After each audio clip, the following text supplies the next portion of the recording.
In the spring of 1944, as Europe trembled under the iron weight of Hitler's Third Reich, a storm was gathering across the English Channel. Millions of men, hundreds of thousands of vehicles, and the hopes of an entire world were being marshaled for the greatest amphibious invasion in human history. The code name was Operation Overlord. The date would come to be known simply as D-Day. But behind the grand strategy and the synchronized machinery of war lay a human drama filled with rivalry, ambition, discipline, and politics. And at the heart of it stood one man who, by all accounts, should have been the commander leading the charge onto the beaches of Normandy, General George S. Patton. Few men in modern history embodied the essence of a warrior quite like Patton. To his soldiers, he was both a living legend and a terrifying force of nature, a commander who demanded absolute obedience, yet inspired absolute loyalty. His voice was thunder, his presence electric, his belief in destiny unshakable. He had been bred for war. The Pattons had served in every American conflict since the Revolution, and George S. Patton Jr. saw himself as the latest vessel of that warrior lineage. In his private diary, he often wrote of fate, reincarnation, and a soldier's eternal duty. To him, war was not chaos, it was clarity. It was where courage revealed itself, where men became immortal. And yet, as the Allies prepared to reclaim Europe from Nazi tyranny, Patton, America's most feared and successful field commander, was nowhere near the front line. He had been sidelined. The decision shocked not only the U.S. Army but the men who idolized him. To understand why, one must return to the dust and fire of North Africa, where Patton's legend first took shape, and where his greatest flaw would begin to emerge. In late 1942, the Allies had landed in French North Africa under Operation Torch, marking America's first major ground offensive against Axis forces. The campaign was meant to be a proving ground for American arms, but it quickly turned into a lesson in humility. The U.S. II Corps, inexperienced and undertrained, suffered humiliating defeats at the Battle of Kasserine Pass. Tanks were lost, lines broke, and morale collapsed. Then came Patton. He arrived in a swirl of dust and profanity, wearing his polished helmet, pearl-handled pistols, and an aura of righteous fury. Within days, he transformed the demoralized II Corps into a disciplined fighting force. He restored order through relentless inspections, brutal honesty, and an unshakable belief in victory. No bastard ever won a war by dying for his country, he told his troops. He won it by making the other poor dumb bastard die for his country. His men would never forget those words, nor the sense that, under Patton, defeat was no longer an option. By the time the campaign in North Africa ended, Patton had carved his reputation into the desert sand. He had proven that American soldiers, when properly led, could match and even outfight the best of the Wehrmacht. It was this victory that earned him his next command, the 7th U.S. Army, tasked with invading Sicily in the summer of 1943. Operation Husky would be Patton's true test, and, ironically, the beginning of his undoing. The invasion of Sicily was meant to be a coordinated assault between British and American forces, with General Bernard Montgomery commanding the British 8th Army on the east and Patton's 7th Army landing on the west. The plan, as written by the British High Command, gave Montgomery the glory of the main advance toward Messina, while Patton was ordered to guard his flank. But Patton was not a man built for the sidelines. His pride bristled at the idea of playing second fiddle to the British. When his forces met stiff resistance and his supply line strained, Patton did what he always did. He attacked. Defying expectations and sometimes direct orders, he drove his army across Sicily in a brilliant, rapid campaign that outflanked Montgomery and captured Palermo before sweeping east to reach Messina first. It was a stunning display of audacity and speed, the kind of maneuver warfare that became his trademark. But even as he achieved military glory, a darker episode was brewing that would nearly destroy his career. In August 1943, during a hospital visit in Sicily, Patton encountered two soldiers suffering from what we now call combat stress, then dismissed as battle fatigue. To Patton, it was cowardice.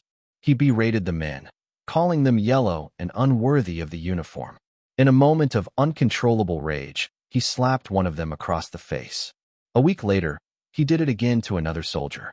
The incidents, witnessed by medical staff and fellow officers, spread rapidly through the ranks. When the news reached General Dwight D. Eisenhower, the supreme commander in the Mediterranean, he was furious. Eisenhower privately reprimanded Patton, ordering him to apologize to every division under his command. Patton obeyed, but the damage was done. The press got wind of the scandal months later, and public outrage erupted. These slapping incidents became front-page news in America. Members of Congress demanded Patton's dismissal. President Franklin D. Roosevelt faced a dilemma: punish one of his most capable generals or risk political backlash and military disunity. In the end, Roosevelt and Eisenhower agreed to quietly sideline Patton, not to destroy him, but to preserve him for a future moment when his talents might again be indispensable. That moment would come, but not where Patton expected. As the Allies turned their eyes toward France, the question of who would command Operation Overlord became the most consequential decision of the war. Several names were in contention. General George C. Marshall, the U.S. Army Chief of Staff, was Roosevelt's first choice. Marshall was a master organizer, the architect of victory, calm, disciplined, and universally respected. But Roosevelt knew that Marshall was irreplaceable in Washington. He was the central nerve of the entire Allied war effort, coordinating operations across Europe, the Pacific, and beyond. Removing him from that role might paralyze the machinery of war. The president needed him where he was. That left two obvious candidates for Supreme Allied Commander in Europe: Dwight D. Eisenhower and George S. Patton. On paper, Patton's combat record was unmatched. He had fought in Mexico, commanded tanks in World War I, and led victorious campaigns in North Africa and Sicily. Eisenhower, by contrast, had never commanded troops in battle. His brilliance lay not in tactics, but in organization and diplomacy. He could manage coalitions, balance egos, and keep the British and Americans working together, a Herculean task in itself. Roosevelt and Churchill both understood that Overlord was not just a battle plan. It was a political alliance made flesh. The invasion would require unity as much as courage. Eisenhower, the genial Kansan with the steady hand and patient smile, was the safer choice. Patton, the volatile warrior, was not. Still, the choice was not without risk. Many inside the U.S. Army were outraged. Patton's men adored him, and some believed that denying him command of D-Day was tantamount to wasting America's sharpest sword. But Roosevelt and Eisenhower saw the broader picture. They understood that leadership in war was as much about control as it was about courage. Patton's temper had already endangered morale once. In the delicate politics of an Allied coalition, a single outburst could shatter the trust painstakingly built between nations. Eisenhower's calm, diplomatic nature made him the perfect counterbalance to Montgomery's arrogance and Churchill's impulsive energy. Yet the irony of history is that Patton's punishment became one of the greatest strategic deceptions of the entire war. In early 1944, the Allies launched Operation Fortitude, a massive disinformation campaign designed to convince the Germans that the invasion of Europe would land not in Normandy, but in Pas de Calais, the narrowest point of the English Channel. The centerpiece of this ruse was the creation of a fictitious army, the First U.S. Army Group, or FUSAG.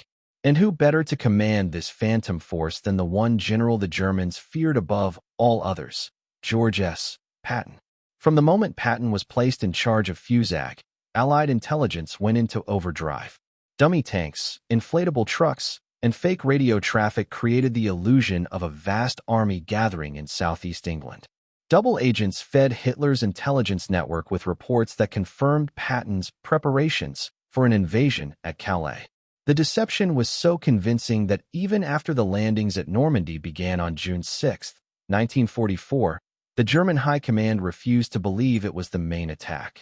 For 7 crucial weeks, Hitler held back his elite panzer divisions, waiting for Patton's Phantom Army to strike at Calais. By the time he realized the truth, it was too late. Eisenhower's beachhead had become an unstoppable flood. In this strange twist of fate, the very scandal that had exiled Patton from command became the key to Allied success. His reputation, the aura of speed, aggression, and unpredictability, had become a weapon in itself. Patton's mere existence on the sidelines terrified the enemy more than any tank could. And while Eisenhower's steady leadership guided the Allies through the chaos of D-Day, Patton's myth ensured that Hitler fought the wrong battle. But for Patton himself, exile was torture. He watched as others took the glory that might have been his.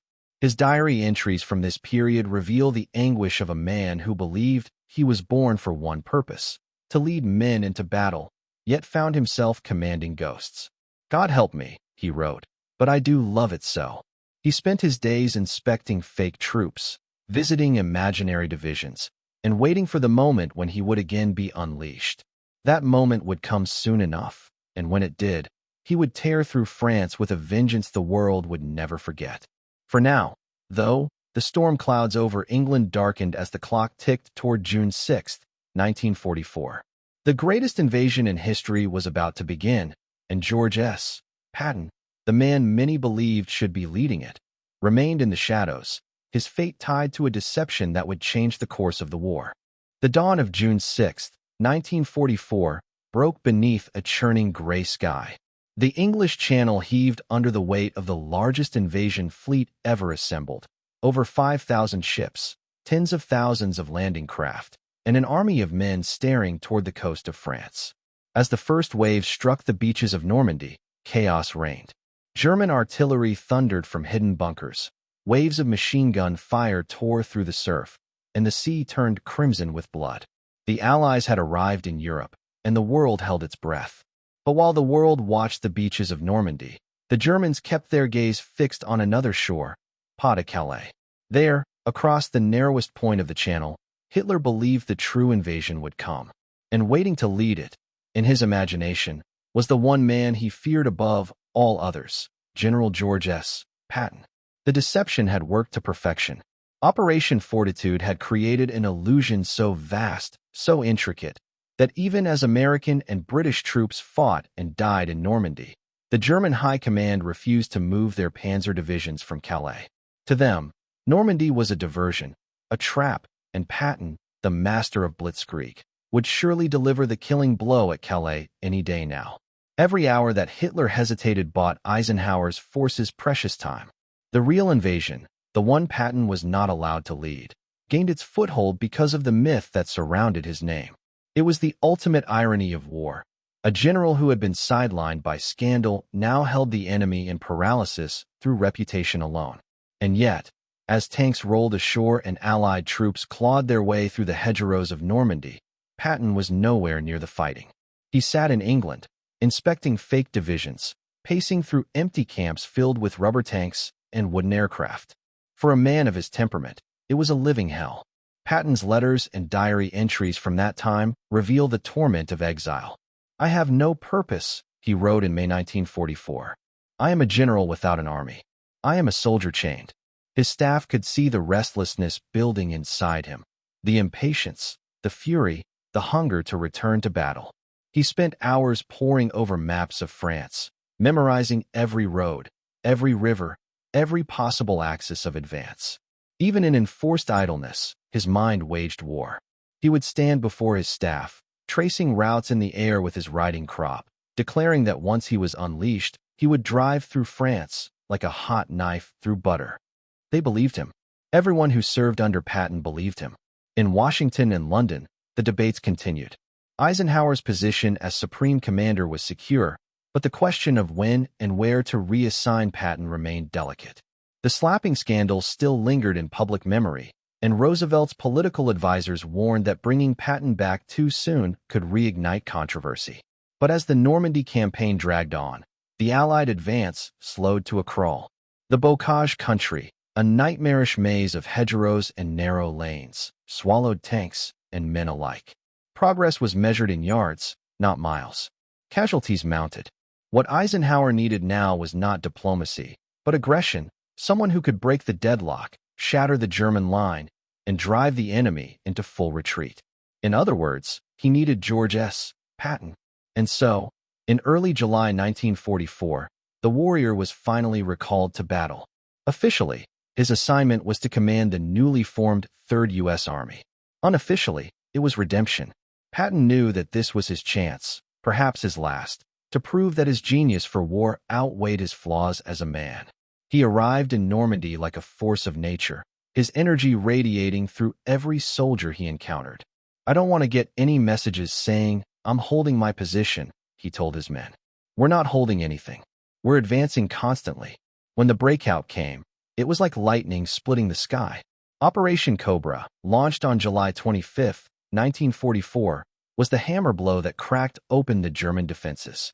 The First Army under General Omar Bradley broke through the enemy lines at St. Lo, and Patton's Third Army surged through the gap. What followed was one of the most breathtaking advances in military history. In just 2 weeks, Patton's armored columns swept across Brittany, captured hundreds of towns, and encircled entire German armies. His tanks thundered through the French countryside, their tracks raising clouds of dust that could be seen for miles. Civilians lined the roads, cheering and throwing flowers as the Americans roared past. France was being liberated, not inch by inch, but by miles each day. Patton's command style was unlike anything the Germans had ever faced. He moved with instinct, striking wherever the enemy was weakest, refusing to slow down or consolidate. His mantra was momentum. Never give the enemy time to recover. Never let him think. Attack, attack, and when in doubt, attack again. His headquarters operated like a living organism, fluid and adaptable. Orders that took other armies hours to issue were transmitted from Patton's command posts in minutes. His staff officers often struggled to keep up with him. Maps had to be updated hourly as his tanks outran the front lines. It was war as motion, fast, violent, relentless. The Germans, already reeling from the Allied landings, found themselves trapped in a deadly race they could not win. Field Marshal Gunther von Kluge, commanding the German forces in France, described Patton as the most dangerous of all Allied generals. To the Wehrmacht, Patton embodied the kind of warfare they had once perfected: speed, shock, and audacity. Now those same principles were being used against them. The hunted had become the prey. By mid-August, the Allies had trapped nearly 50,000 German troops in the Falaise pocket, a cauldron of destruction from which few escaped. The victory was decisive, but Patton's ambition was not satisfied. He wanted to push all the way to the German border, perhaps even into the Reich itself. He pleaded with Eisenhower to let him drive east while the enemy was still reeling. But Eisenhower, cautious and diplomatic, had to balance competing priorities: British demands, supply constraints, and the fragile Allied coalition. Fuel and ammunition were running low. The armies advancing from Normandy had outrun their logistics. Eisenhower ordered a pause. To Patton, the order was intolerable. Every fiber of his being screamed to press on. "My men can eat their belts," he said, "but my tanks have got to have gas." The halt frustrated him beyond measure. He was certain that a few more days of pursuit could have ended the war months earlier. Instead, the delay gave the Germans precious time to regroup behind the Siegfried Line, preparing the defenses that would bleed the Allies in the months ahead. Still, Patton's advance had transformed the war in Europe. In less than 30 days, his Third Army had liberated over 80,000 square miles of territory, captured or killed hundreds of thousands of enemy soldiers, and reclaimed much of France. His speed and audacity had stunned both friend and foe alike. The man who had once been disgraced was now hailed as the savior of the Allied campaign. Eisenhower, who had once feared Patton's recklessness, now depended on his drive.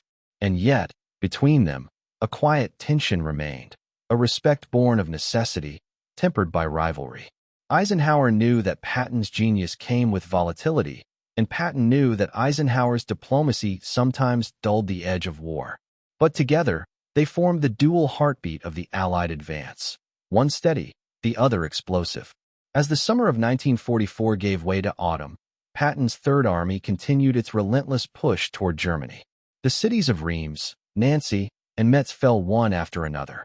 Each victory fed the legend that had begun years earlier in the deserts of North Africa.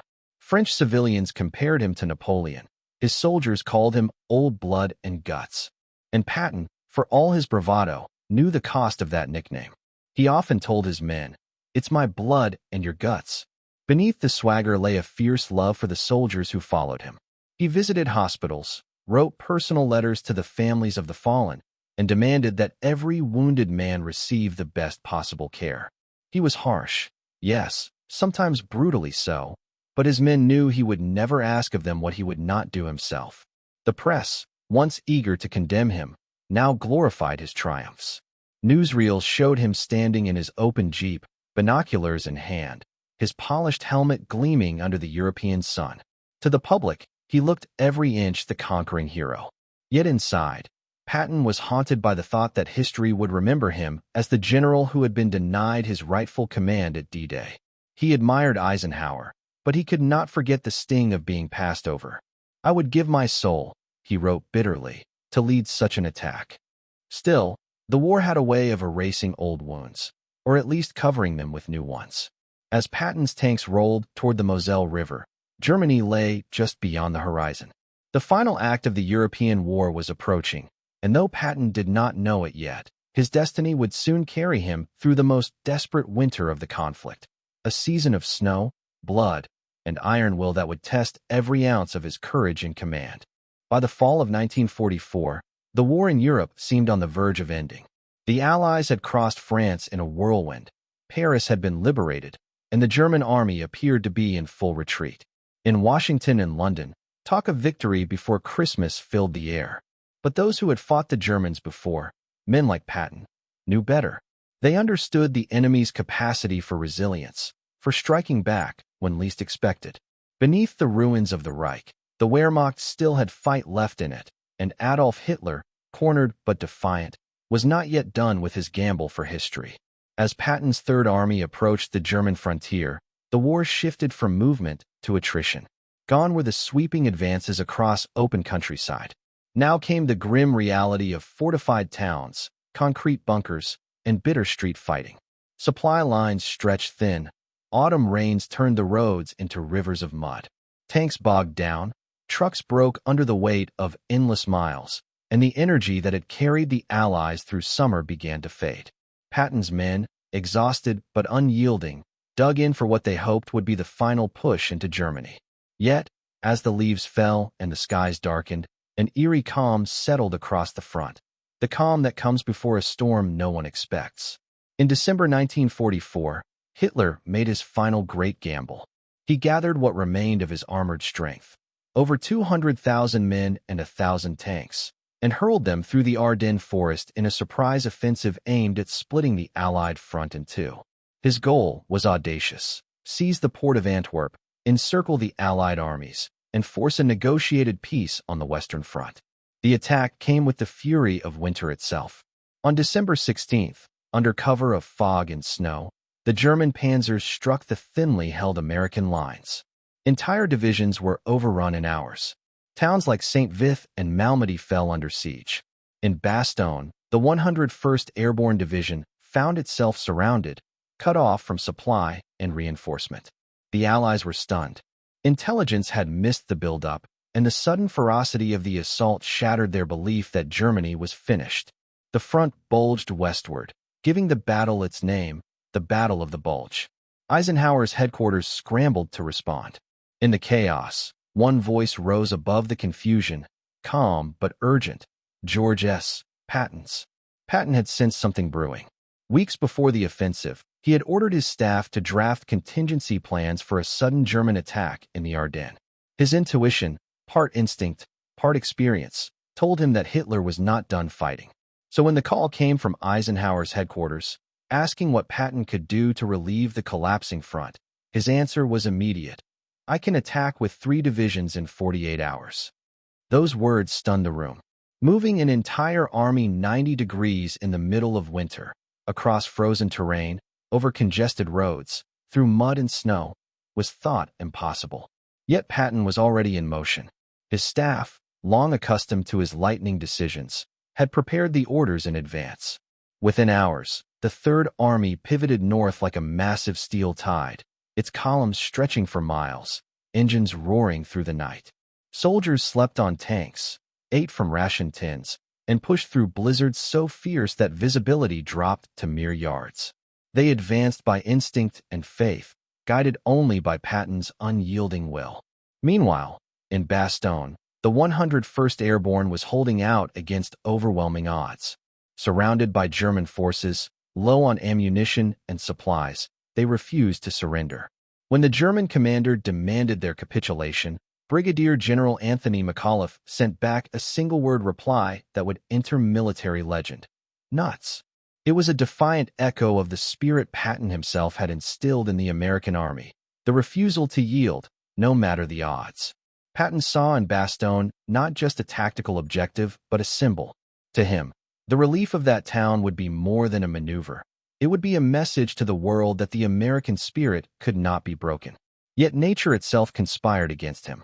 The weather was brutal, with snowdrifts as high as tanks and temperatures that froze rifles in men's hands. Air support, the lifeblood of Patton's advance, was grounded by fog. He turned to the only resource left to him, faith. On December 22, 1944, Patton summoned his chaplain, Colonel James O'Neill, and ordered him to compose a prayer for good weather. O'Neill, uncertain whether divine intervention could be requested so directly, hesitated. Patton, never one for hesitation, replied, "We're not asking for miracles. We're asking for our right to fight." The chaplain wrote the prayer that same day.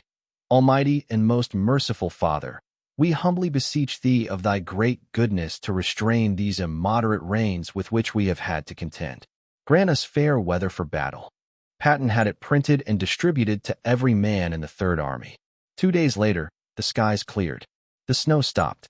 The sun broke through the clouds, and Allied aircraft roared into the sky. To Patton's men, it felt like divine sanction. On December 26th, the first elements of the Third Army broke through the German lines and reached Bastogne. The town was still under siege, but the relief had come. American tanks rolled through the snow-covered streets as exhausted paratroopers emerged from foxholes to cheer their arrival. The link was complete. Patton's army had accomplished what few thought possible: a 100-mile winter march and a successful counterattack under the harshest conditions imaginable. The relief of Bastogne became a defining moment not just for Patton, but for the entire Allied effort in Europe. It proved that the German offensive, though devastating, had failed to achieve its objective. The tide of war, once again, had turned. In the aftermath of the battle, Eisenhower summoned his commanders for a review of the campaign. Patton arrived in his usual style, immaculate uniform, riding boots polished, ivory pistols at his waist. He spoke with quiet confidence about the operations, never boasting, yet radiating pride in his men. Eisenhower, who had once worried about Patton's temper, could not help but admire him. "George," he said, "you've done a hell of a job." Patton simply nodded. He knew it. His soldiers had done it. The redemption he had sought since Sicily was complete. The cost, however, had been terrible. The Battle of the Bulge was the largest and bloodiest single engagement fought by the U.S. Army in World War II. Over 80,000 American casualties were recorded. Entire towns lay in ruins. The Ardennes, once a quiet forest, had become a graveyard of tanks and men. Patton walked the battlefield after the fighting, looking over the frozen wreckage of war. "It is foolish and wrong," he once said, "to mourn the men who died. Rather, we should thank God that such men lived." But in private, he mourned deeply. His diary entries after the Bulge reveal a side of him rarely seen, reflective, almost melancholy. The warrior who gloried in battle was also the man who carried its ghosts. As 1945 dawned, the German army was shattered. The Ardennes offensive had drained the last reserves of the Reich. From the east, the Red Army surged toward Berlin. From the west, the Allies gathered for the final assault on Germany. Patton's Third Army, unstoppable as ever, crossed the Rhine and advanced into the heart of the enemy's homeland. Yet even as victory approached, Patton found himself uneasy. He respected the German soldier, not his ideology, but his discipline, his courage, his skill. He feared that once the fighting stopped, the world would misunderstand the lessons of war. "Wars may be fought with weapons," he wrote, "but they are won by men." The relief of Bastogne had restored his reputation, but it also marked the last great test of his genius. In the months to come, as the Allies closed in on victory, Patton would find new battles to fight, not with guns and tanks, but with politics, occupation, and the uneasy peace that followed total war. Yet in that bitter winter of 1944, in the frozen forests of the Ardennes, he had achieved something that transcended strategy. He had proven that leadership, courage, and faith in one's mission, one's men, and one's destiny could turn the tide of history. As the snow melted and spring returned to Europe, the road ahead would lead not only to Berlin, but to Patton's own confrontation with the world he had helped to remake. The war was nearing its end, but for George S. Patton, the struggle between glory and restraint, destiny and discipline, was only beginning. As the winter snows of 1944 melted into the gray slush of early spring, the once mighty Third Reich was coming apart at the seams. Hitler's dream of a 1,000-year empire had become a nightmare of ashes. The Allied armies, hardened by months of blood and frost, began their final drive into Germany. In the west, Eisenhower commanded a vast front that stretched from the North Sea to the Swiss border. In the center, Bradley's 12th Army Group pressed forward with relentless determination. And at its spear point, as always, was Patton. By March of 1945, his Third Army had crossed the Saar, breached the Siegfried Line, and stood poised at the western banks of the Rhine River, that ancient natural barrier that had defied invaders for centuries. Beyond it lay the heart of Germany, and beyond that, the end of the war. To the Allies, the Rhine represented not just a military obstacle, but a symbol. Crossing it meant the beginning of the end. But for Patton, symbols mattered less than opportunity. When word reached him that the U.S. First Army had captured an intact bridge at Remagen further north, he saw it not as a victory for others, but as a challenge. "I'll be damned if they're going to beat me across that river," he declared. Within days, he ordered his engineers to build pontoon bridges across the Rhine under the cover of darkness. On March 22nd, as artillery thundered on both banks, Patton climbed into a small wooden boat and personally crossed the river ahead of his men. Standing on the eastern bank, he turned to his aides and smiled. "Well," he said, "I guess that makes me the first man across the Rhine since Julius Caesar." It was pure Patton, part bravado, part history, all theater. But behind the performance was a deeper truth. He had once again outmaneuvered time itself. The crossing unleashed a torrent of momentum. The Third Army poured into Germany, sweeping aside scattered resistance. Town after town fell in rapid succession. American tanks rolled through villages where stunned civilians emerged from cellars, uncertain whether to fear or rejoice. The Luftwaffe, once the terror of the skies, was now a ghost. German soldiers surrendered in droves, young boys and old men, their faces hollow from hunger and defeat. To Patton's men, it felt as though the end had already come. Yet Patton himself remained restless. He knew the war was nearly over, but victory, to him, was never enough. There was always one more objective, one more river to cross, one more enemy to outflank. In late March, his forces captured Frankfurt, and by April, they were advancing toward the Czech border. As they pushed deeper into Bavaria, the evidence of Nazi atrocities began to emerge in full. Patton's soldiers stumbled upon concentration camps, places of unimaginable horror where death hung thick in the air. When he first entered the camp at Ohrdruf, a subcamp of Buchenwald, Patton was overcome. The sight of emaciated bodies, the smell of decay, the haunted eyes of survivors, it shattered even his hardened spirit. He ordered every available soldier, and later, entire units of German civilians, to walk through the camp and witness what their regime had done. "This," he said, "is why we fought." The war that had begun as a campaign of maneuver now revealed its moral dimension. The enemy was no longer merely a military adversary. It was a system of evil that had consumed millions. For all his reputation as a warrior, Patton was deeply affected by what he saw. In his diary, he wrote, "I have never in my life believed in the cruelty of man as I do today. God forgive us for what we let happen." But the war moved on, and so did he. Orders came to halt his advance short of Prague, allowing the Red Army to take the city. It was one of many decisions that infuriated him. To Patton, the war was not yet over, and the Soviets, though allies in name, were already behaving like conquerors. "We fought the wrong enemy," he confided to his staff. "We should have been fighting the Russians next." Those words, spoken in frustration, would echo ominously in the months to come. For now, though, the guns were falling silent. On April 30th, 1945, Adolf Hitler took his own life in his bunker beneath the ruins of Berlin. A week later, on May 8th, Germany surrendered unconditionally. Across Europe, Church bells rang and crowds filled the streets. For the first time in 6 years, the world could breathe again. In towns liberated by Patton's men, people cheered his name, waving flowers and flags as his columns rolled through. The conqueror of Sicily, the liberator of France, the savior of Bastogne, George S. Patton had become a living legend. Yet even in victory, he could find no peace. In the new world taking shape after the war, Patton's qualities, his aggression, his defiance, his single-minded devotion to combat, no longer fit the times. War had ended, and now diplomacy ruled. Eisenhower, promoted to supreme commander of Allied forces in Europe, was tasked with rebuilding what had been destroyed. Patton, meanwhile, was appointed to command the U.S. Third Army in occupied Bavaria, charged with governing a defeated people. For a man who believed that soldiers were meant to fight, not administer, it was a punishment wrapped in honor. He tried to adapt.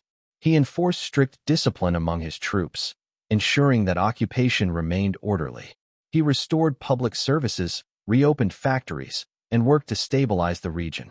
But his patience wore thin. The denazification policy, the Allied program to purge former Nazi party members from public life, struck him as both naive and impractical. You can't run a country without Germans, he argued. And every German who's worth anything had to be in the party. His remarks, blunt and politically explosive, reached the press. Soon, newspapers back home were calling him sympathetic to Nazis, a charge that enraged him. To Patton, it was a grotesque misunderstanding. He despised Nazism, but he valued order, efficiency, and discipline, qualities that, in his view, Germany could not function without. Eisenhower, weary of Patton's controversies, summoned him for a private meeting. The two men, once comrades, now stood divided by philosophy. Eisenhower represented restraint, coalition, and political foresight. Patton embodied audacity, independence, and unfiltered truth. George, Eisenhower said quietly, "You're making it impossible for me to keep you in command." Patton replied with characteristic bluntness, "I know, Ike, but I can't be what I'm not." Within weeks, he was relieved of his position and reassigned to command the 15th Army, a paper command tasked with writing the history of the war. It was, in effect, exile. The greatest combat general of the Allied forces was now reduced to a desk, compiling reports about battles he had already fought. To his close aides, it was a cruel irony. Patton, who had lived for the roar of engines and the rhythm of battle, now sat in silence, surrounded by paperwork. "This is not living," he told one of them. "This is waiting to die." His diary entries from that period grow increasingly introspective. He reflected on destiny, faith, and the nature of command. "All glory," he wrote, "is fleeting." He visited wounded soldiers in hospitals, delivered speeches to returning units, and tried to keep his restless energy contained. But the fire that had driven him through Africa, Sicily, and Europe was fading. The world had moved on, and there was no war left for him to fight. In December 1945, Patton planned to return to the United States. Before his departure, he decided to take a brief hunting trip near Mannheim with his chief of staff, General Hobart Gay. On the morning of December 9th, as their car drove down an icy road, a U.S. Army truck suddenly turned across their path. The collision was minor by most standards. Gay emerged unhurt, and the driver was shaken but alive. But Patton, thrown forward, struck his head violently against the partition. He was paralyzed from the neck down. The man who had survived countless battles, who had faced death in every form, was brought down not by bullets or bombs, but by a moment's misfortune on a quiet German road. He lingered for 12 days in a military hospital in Heidelberg, fully conscious, fully aware, trapped inside a body that no longer obeyed him. Visitors said he remained calm, even stoic. He joked with nurses, asked for news from home, and spoke of his men with pride. Yet beneath the humor was resignation. "It's a hell of a way to die," he told one of his aides. On December 21st, 1945, General George S. Patton took his final breath. He was 60 years old. The warrior was gone. News of his death struck like thunder across America. Newspapers carried his photograph on their front pages, the hard eyes, the firm jaw, the gleaming helmet. Tributes poured in from soldiers, statesmen, and citizens alike.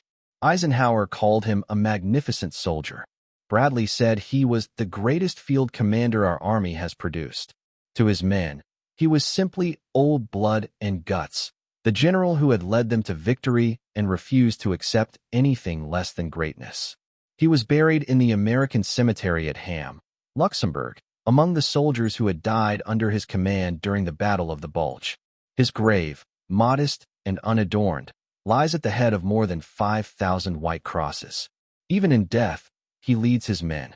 In the years that followed, historians and soldiers alike debated his legacy. Some called him reckless, even dangerous, a man whose temper and arrogance could have ignited crises. Others saw him as the embodiment of the fighting spirit, a genius whose instinct for battle rivaled that of the greatest commanders in history. Perhaps both were true. Patton himself once wrote, "Success is how high you bounce when you hit bottom." And in that sense, his life was a series of falls and ascents, moments of disgrace transformed into triumph, mistakes redeemed by courage, human flaws overshadowed by extraordinary achievement. The story of why George S. Patton was sidelined from leading D-Day is, in the end, the story of leadership itself. It is a reminder that war is not only fought with tanks and guns, but with judgment, discipline, and restraint. Roosevelt and Eisenhower chose Eisenhower to lead not because Patton was unworthy, but because the war required a commander who could balance armies and nations, strategy and politics, pride and unity. Yet without Patton, without his drive, his audacity, his sheer will to victory, the Allied campaign might never have succeeded. Eisenhower built the bridge, Patton charged across it. And perhaps that was the ultimate wisdom of Roosevelt's decision, that in war, no single man can carry the burden of victory alone. It takes the visionary, the diplomat, and the warrior, each playing their part, each shaping destiny in their own way. Patton's sidelining from D-Day was not the end of his story, but the beginning of his legend. His absence deceived Hitler, his presence crushed him, and his legacy endures, not just as a general, but as a symbol of the eternal struggle between discipline and daring, caution and courage, humanity and the irresistible call of war. The guns have long fallen silent, but his words still echo through time. Lead me, follow me, or get out of my way. The war was over, but the story of George S. Patton was far from finished. In the years after his death, his image would rise again, not in the roar of tank engines or the flash of battle, but in the collective memory of a world still trying to understand the men who had shaped its destiny. Patton's life was a study in contradiction. He was a soldier who prayed daily, yet gloried in combat. A scholar of ancient wars who embraced modern mechanized slaughter. A man of deep faith who spoke often of destiny, and yet whose temper often betrayed his humanity. To some, he was the last true knight, a warrior born out of time, who believed that courage and honor still mattered in an age of machines. To others, he was a relic of an older, more brutal world. Brilliant, yes, but uncontrollable, dangerous, and politically tone-deaf. And yet, for all his flaws, history has been kind to him.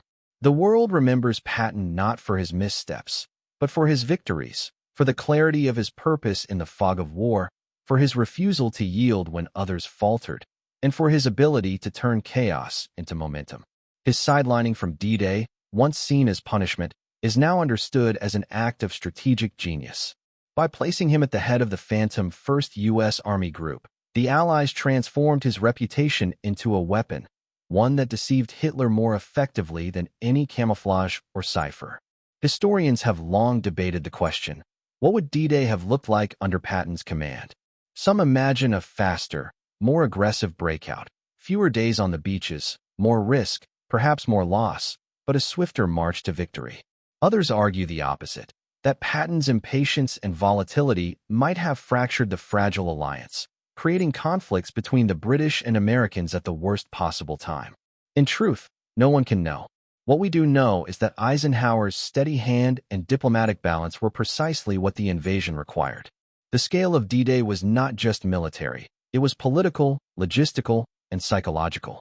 It demanded coordination across nations, personalities, and egos. And while Patton may have been the better warrior, Eisenhower was the better conductor of men. Still, the irony endures. The man denied the supreme command became, in the end, its most unstoppable force. Patton's Third Army, unleashed after the breakout from Normandy, advanced farther, faster, and with fewer losses than any comparable formation in the European theater. His armies moved not like infantry, but like lightning. Fuel, not ammunition, became his greatest need. "My men can eat their belts," he once said, "but my tanks have got to have gas." When his fuel was cut to prioritize Montgomery's push toward Arnhem, he fumed.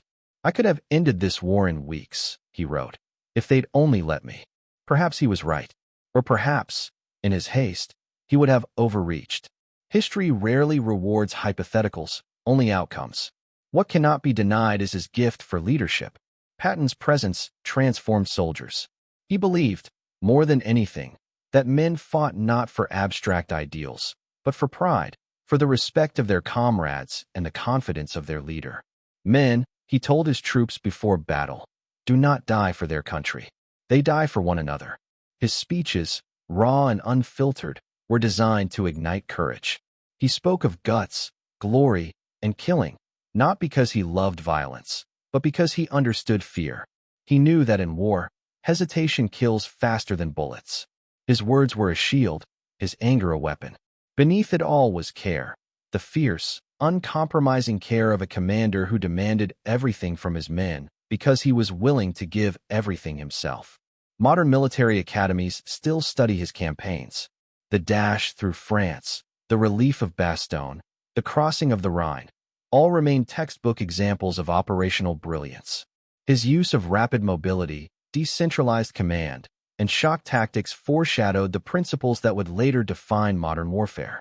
To this day, armored officers across the world trace their lineage back to Patton's theories of speed and aggression. In the words of one historian, he fought not the war he was given, but the war of the future. And yet, Patton's story is not only military, it is moral. His life poses questions that resonate far beyond the battlefield. What makes a great leader? Is it brilliance or restraint, passion or patience, charisma or calculation?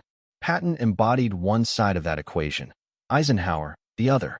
Together, they formed a duality that defined Allied success. Without Eisenhower's diplomacy, the alliance might have splintered. Without Patton's drive, it might never have reached Berlin. Theirs was not a rivalry, but a balance, a reminder that leadership, in its truest form, is not about supremacy, but about synthesis. For Roosevelt, that understanding was crucial. The president knew that wars are not won solely by soldiers, but by systems, coalitions, economies, and morale. Patton could win battles, but Eisenhower could win nations. When Roosevelt chose Eisenhower to lead Operation Overlord, he was not rejecting Patton's brilliance. He was acknowledging its limits. He saw in Eisenhower the man who could command not just armies, but allies, who could unite egos as formidable as Churchill and Montgomery, while keeping harmony with Stalin's volatile Soviet front. Patton's genius lay in destruction, Eisenhower's in coordination. Both were necessary, but only one could lead. And so, Patton was sidelined, not to silence him, but to use him. His exile in Kent under Operation Fortitude became the greatest deception in military history. Hitler's faith in Patton's legend anchored 22 German divisions in the Pas de Calais, waiting for an invasion that would never come. Even as the real landings unfolded at Normandy, the Führer refused to release them, convinced that Patton was merely feinting to the south. For 7 critical weeks, those forces remained idle. In that sense, Patton's absence from D-Day was as decisive as his presence might have been. When the deception was finally revealed, Hitler raged, but by then, it was too late. The beachheads were secure, Paris liberated, and Patton, now restored to command, was already slicing through France like a scythe through wheat. It was the perfect irony. The man they had removed to prevent controversy became the one whose phantom won them the beaches. The deeper tragedy of Patton's story lies in what came after. In peacetime, his strengths became liabilities. His directness, once an asset, now seemed insubordinate. His patriotism, once unquestioned, was painted as extremism. His contempt for political games, so admired in war, made him dangerous in diplomacy. The same system that had needed his fire now feared it. In another era, he might have risen to supreme command.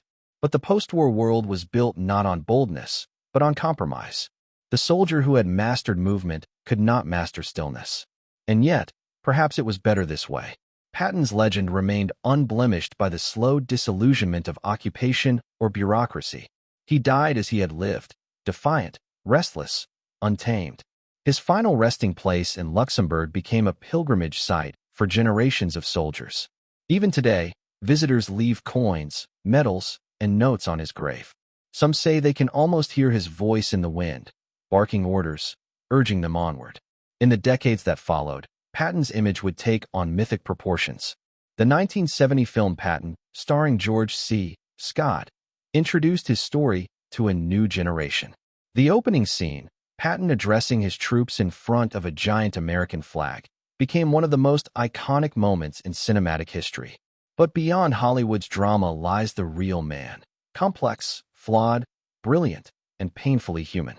His diary entries reveal self-doubt, humor, and an almost childlike faith in destiny. "I do not fear failure," he wrote. "I fear only that I will not be worthy of my destiny." In modern military circles, his principles continue to guide training and doctrine. The U.S. Army's emphasis on initiative, aggressive tempo, and mission command all trace back to his philosophy. The Israeli Defense Forces studied his tactics during their early wars. NATO planners still reference his breakthroughs as models for armored operations. Even business schools cite his leadership methods, his ability to inspire through confidence, to lead from the front, and to convert setbacks into motivation. But perhaps his greatest legacy lies not in what he did, but in what he symbolized. Patton represented the idea that courage, true courage, is not the absence of fear, but the mastery of it. That victory belongs not to the cautious, but to those willing to risk everything. His life reminds us that greatness is never comfortable, that innovation always offends tradition, and that the very qualities that win wars may never find peace in peacetime. In the final analysis, the question that began this story, why was America's best general sidelined from leading D-Day, has no single answer. He was sidelined because he was brilliant, and because brilliance can be dangerous. Because his fire could illuminate victory, or burn the alliance to ashes. Because Roosevelt, in his wisdom, understood that winning a world war required more than warriors. It required diplomats, organizers, and statesmen. And because fate, ever ironic, needed Patton to be the ghost that haunted Hitler's mind. When we look back on that turbulent time, we see not just one man, but three: Eisenhower, Marshall, and Patton. Marshall, the architect; Eisenhower, the conductor; Patton, the sword. Each played his part in the symphony of victory. Without Marshall, there would have been no plan. Without Eisenhower, no unity. Without Patton, no momentum. Together, they forged the triumph that freed Europe and shaped the modern world. As the credits of history roll on, Patton remains larger than life, a man out of step with his age, yet forever ahead of it. His name evokes thunder, his words ignite courage, and his legacy endures in every soldier who charges forward despite fear, every leader who dares to act despite doubt, and every dreamer who refuses to wait for permission. He once said, "A good plan, violently executed now, is better than a perfect plan next week."